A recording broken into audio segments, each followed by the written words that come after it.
where you have the uncontrolled invasion to the surrounding structures. Now the presentation of testicular CA, most commonly it is present as a painless swelling or a mass in the testis. In case if it is painful, you can suspect it as non-seminomatous germ cell tumor. Due to vascularity, it can have hemorrhage and infarction, and this is the cause for pain. Then if this masses spreads through lymphatics to the retroperitoneal para-aortic group of lymph nodes, it might have retroperitoneal mass. So this mass will show you the presentation of a patient with testicular CA.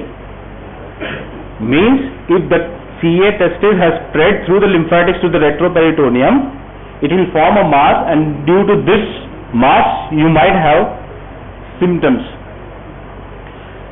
Per se, flank pain will be seen in cases of bilateral ureteric obstruction. Due to obstruction, the kidneys will be enlarging, and for that you will be having flank pain. Then lower limb swelling due to IVC compression, back pain due to nerve root or psoas muscle involvement.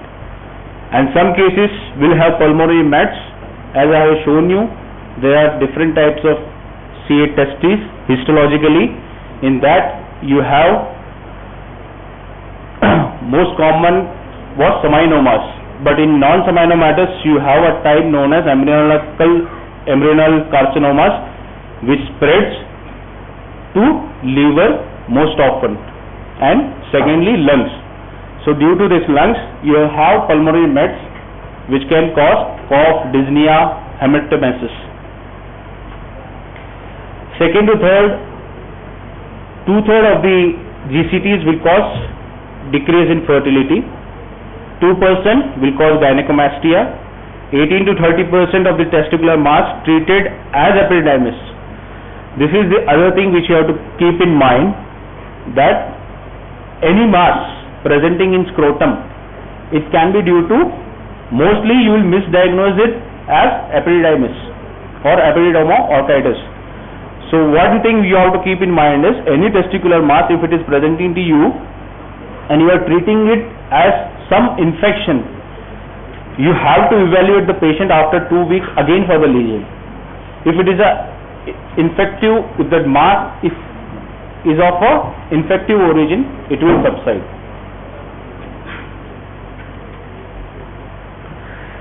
Again, the diagnostic delay, 1/3 of the cases will be misdiagnosed as hydrocele or epididymitis. Local examination, any firm area in the testis is considered cancer until and otherwise proven. The inguinal nodes will be seen in cases of prior scrotal or inguinal surgery. This is again important point. They might ask you in NEET PG exams indirectly. As I have shown you before, the lymphatic drainage, testicular lymphatic drainage is to the para-aortic group of lymph nodes. And in case if there is any history of, in the question they write any history of surgical history in inguinal region or the scrotal region, it drains into the inguinal group of lymph nodes. Then contralateral testis might be atrophic, as it is a risk factor for CA testis. The tumor spread mostly into the retroperitoneal nodes, then to the further nodes, except I have told you choriocarcinoma. Choriocarcinoma directly will have mets to the brain. It will have raised HCG levels. Now coming to the investigation, first and foremost, most important is ultrasonography. It will have hypoechoic lesion in cases of, this is hypoechoic, okay.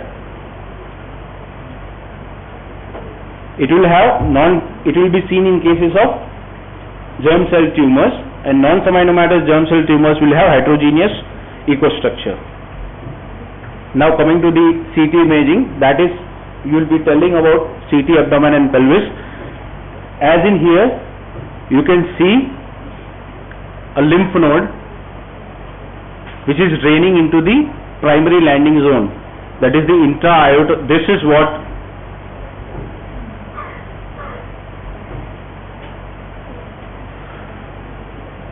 can anyone tell me what is this with this structure? Good.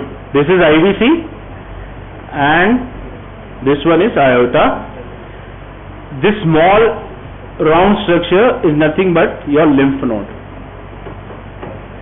As you go further in your studies, you will be knowing how to read the CT scan, but this is of importance because CT scan will show you whether the lymph nodes are involved or not. It will help you in staging of the disease.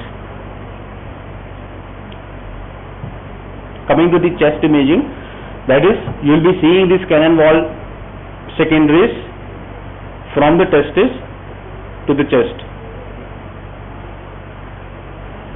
Then CT brain, I have told you it will be seen in cases why CT brain is important in cases of choriocarcinomas, because the mass will be seen in brain and it will have raised levels of HCG. Then coming to the serum tumor markers. These tumor markers are important for diagnosis, treatment, prognosis and monitoring. You have alpha-fetoprotein, HCG and LDH.